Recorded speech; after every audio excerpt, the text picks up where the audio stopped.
အားလုံးပဲမင်္ဂလာပါဒီနေ့မှာတော့လွတ်ချတဲ့မော်အရာများဆိုတဲ့စာအုပ်လေးတွေကစာရေးဆရာဖလားဆွေးရဲ့အားပေးလိုက်ပါဆိုတဲ့ကောင်းချင်လေးရဲ့ဘိုင်းကိုဆက်လက်ပြန်ပြချင်ပါတယ်နံပါတ်4အချင်းချင်းအဖြစ်တင်ခြင်းကိုချန်တာခဲ့ကြပါစို့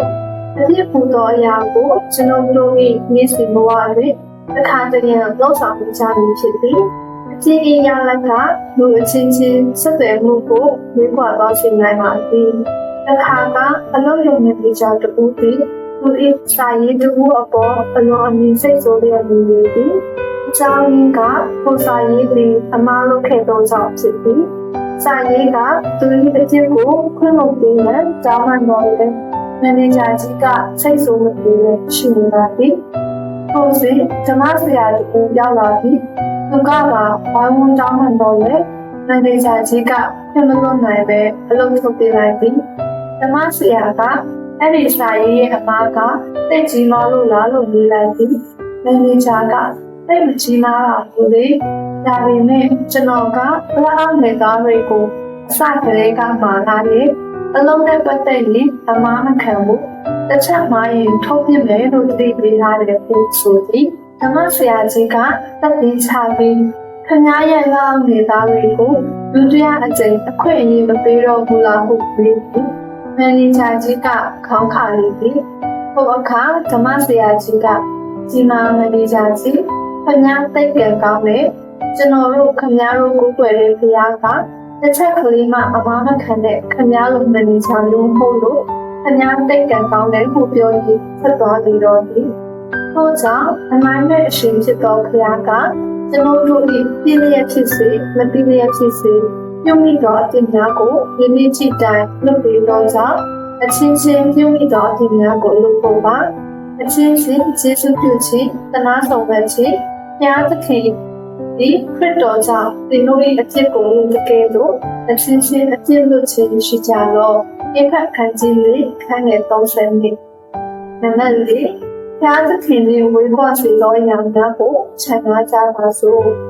သခင်ယေရှု၏တပည့်တော်တို့သည်ညာတရားသို့သွားစေဒီတစ်ထောင်၅ချိန်တွင်မာတာမှုခေါ်သောအမျိုးသမီးကလက်ခံပါသည်မာတာတွင်မာရိဟုခေါ်သောညီမတစ်ယောက်ရှိပါသည်ထို့ကြောင့်မာရိသည်သခင်ယေရှု၏ခြေတော်ရင်း၌စကားတော်များကိုနားထောင်တော်မူပါသည်မာတာကတော့လက်ခံလို့ကြွေးခြင်းအမှုတွင်အလုံးများသောကြောင့်သူ၏ညီမဖြစ်သူမာရိကသာရောက်ဝိုင်းကိုလည်းပြောပါသည်သို့သောသခင်ယေရှုကမာတာသင်ဟာညာစွာသောအမှုမှာစိုးရိမ်ပြီးနှောက်ယှက်ခြင်းခံရတဲ့မာရိကတော့ကောင်းသောဖို့ကိုသိပြီးထို့ဖို့ကိုအပေသူများမနှုတ်ကြရမိတော်မူခဲ့ပါသည်ထို့အတူကျွန်တော်တို့ဘဝအသက်တာကိုလည်းဘုရားသခင်တို့အချိန်ကိုလည်းလောကပြည်စည်းမှုများပြီးသက်ဆောင်ရည်ပါသည်ဒီနေ့ခေတ်သည်အကြီးကြီးညာခေတ်တော်ကြောင့်နောက်အချက်ကပို၍အားကြီးလာပါသည်မာရိကတော့ကောင်းသောအဖို့ဒီဟူသောသခင်ယေရှုစကားတော်ကိုနားထောင်ခြင်းအချိန်ယူခြင်းဖြင့်ရရှိခဲ့ပါသည်ကျွန်တော်တို့ဒီလေမာတာကေလို့လောကပြည်စည်းမှုသက်ဆောင်မှုများနောက်လိုက်ပါကသခင်ကြီးပြည့်စုံခြင်းနဲ့တို့ဦးတည်သွားနေဖြစ်ပြီးဘုရားသခင်ရဲ့အချိန်ယူခြင်းဖြင့်နောက်အချက်များကိုခြံထားပေးကြပါစို့အစောကအနေဖြင့်ဘဝတစ်ခုတော့နောက်ထုံမှုမျိုးဖြစ်နေဒီမှာဆုံးထားနိုင်ခဲ့သောမိဖုရားအကြောင်းကိုပေါ်ပြလိုပါသည်သူ့အမိမှာဂျွန်နီပြောက်ကိုခေါ်အပ်ပြီး1954မှာ2003ခုနှစ်အထိအချင်းများစွာဆိုခဲ့တာအောင်မြင်သောအဆိုတော်တရားဖြစ်ခဲ့ပြီးအလံပေါင်း96ချက်အထိထုတ်ခဲ့ကဒီတာဝက်ဆိုင်ကိုစုများရရှိခဲ့သူဖြစ်ပြီးသူအောင်မြင်လာခါစားကြော်ကြားခါစားကျေဝါခါစားအခြေအနေမတည်ငြိမ်သောစိတ်ရင်းဖြစ်မှုများကိုခံစားလာကြရပါသည်ထို့နောက်စိတ်ဖြစ်စီမှုများအကြံကိုခံနိုင်ရန်စိတ်ချစရာများအသုံးပြုလာခဲ့သည်တနည်းတွင်မမျှော်လင့်တဲ့အဖမ်းခံရပါသည်အခန်းခံရစဉ်ပြန်လည်ခုခံသောကြောင့်နှာခေါင်းကိုကျိုးက